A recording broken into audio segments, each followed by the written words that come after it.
Hello guys, welcome to our village వంట channel. So me with my sister. So ఈరోజు వచ్చేసి మేము వంకాయ ఫ్రై ఎలా చేయాలో చూపిస్తాం అనుకుంటున్నాం. ఫస్ట్ వచ్చేసి నువ్వే చెప్పే.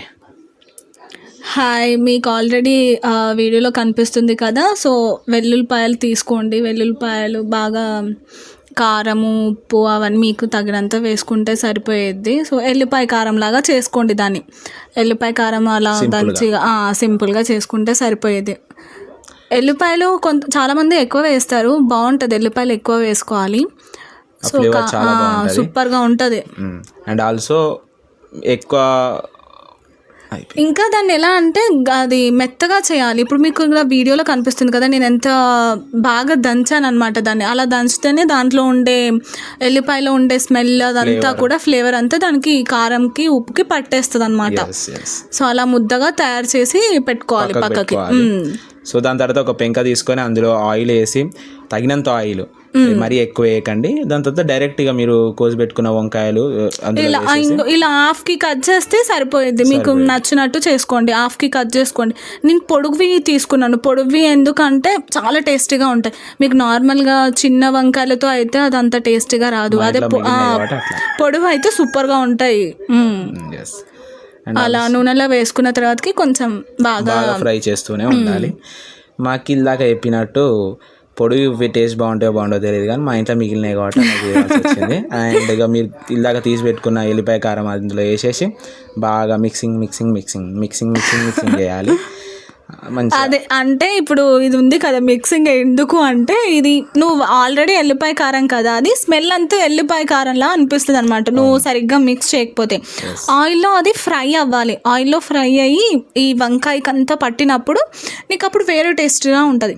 ఇంకా మళ్ళీ ఏంటి అంటే వంకాయది ఉడికేటప్పుడు కొంచెం తక్కువ ఉడికేటట్టు చూసుకోవాలి. మొత్తం మరీ మెత్తగా ఉడికిపోయింది అనుకోండి, తినడానికి బాగుండదు, మళ్ళీ టేస్ట్ కూడా అంత అనిపించదు మీకు. వంకాయ తింటున్నట్టు అనిపించదు మీకు. అలా హాఫ్ ఉడికితే బాగుంటది టేస్ట్. పొగలు చూడండి ఎంత వస్తున్నాయో. సో ఆ కలర్ వచ్చేలాగా ట్రై చేయాలి. దాని తర్వాత మంచిగా వేడి అన్నం మనం ప్లేట్ లోకి సర్వ్ చేసుకొని. నేను ఫస్ట్ ఎల్లిపాయ కారంతో తిన్నాను. నేను ఇది ఎల్లిపాయ కారంతో ఫస్ట్ తిన్నాను, ఎందుకంటే ఆల్రెడీ సగం పెట్టుకున్నాను అనమాట పక్కకి ఎల్లిపాయ కారం తినాలి అని. సూపర్ గా ఉంటది ఎల్లిపాయ కారము. కొంచెం ఆయిల్ కొంచెం ఎక్కువ వేసుకోండి, బాగుండిద్ది. అలా కలుపుకొని ఎల్లిపాయ కారం అది వేడన్నంలో కలుపుతూ ఉంటే సూపర్ టేస్ట్ ఉంటుంది. మీరు ఒకసారి ట్రై చేయండి. ఇలా ఎలా ఉందో కామెంట్ చేసి చెప్పండి. ఎస్. సో ఎల్లిపాయల కారం బాగా కలుపుకొని వేడి అన్నంలో తింటే. అండ్ వన్ మోర్ థింగ్ ఏంటంటే, మనకి ఈ వర్షాకాలంలో ఎల్లిపాయ కారంతో తింటే లైక్ బాడీ హీట్ అయినా మంచిగా అనిపిస్తుంది. లైక్ సర్దున్న వాళ్ళకి దీనికి సెట్ అవుద్ది అన్నట్టు.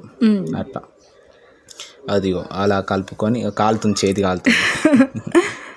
అది వేడి అన్నంలో తినాలి, అట్లయితే బాగుంటుంది. ఎస్. సో ఇదండి మేము చేసిన వీడియో ఈరోజు. ఇంకా వంకాయది కూడా లాస్ట్కి నేను కలుపుకొని తిన్నాను. వంకాయది కూడా ఉండిద్ది వీడియోలో, చాలా బాగుండిద్ది. లాస్ట్ వరకు చూడండి వీడియోని. ఇప్పుడు మనం వంకాయ కూర వేసుకొని చూపిద్దాం. సో ఇది వంకాయ కూర అండి. లాస్ట్కి ఇలా ఓవరాల్గా ఇలా అయ్యింది వంకాయ కూర. సో పెద్ద ముక్కలు వేసుకొని కలుపుకొని చూపిస్తాం. So stay tune. వావ్. అందులో కూడా కొన్ని కర్రీలో కూడా వెల్లిపాయలు కనిపిస్తుంది, బట్ కెమెరాలో కనిపించట్లే, కానీ మాకు చేతికి తెలుస్తుంది అన్నట్టు. అదిగో సూపర్. చాలా బాగుంటుంది. మీరు ఒక్కసారి మాత్రం ట్రై చేయండి. ఎల్లిపాయతోటి ఇలా వంకాయ కర్రీ చేసుకుని, అది కూడా ఇలాంటి పొడవు వంకాయలతో ట్రై చేయండి, చాలా బాగుంటుంది. Okay then, thank you guys. Like, share and subscribe to our channel village Vanta. Hope you guys have enjoyed the video.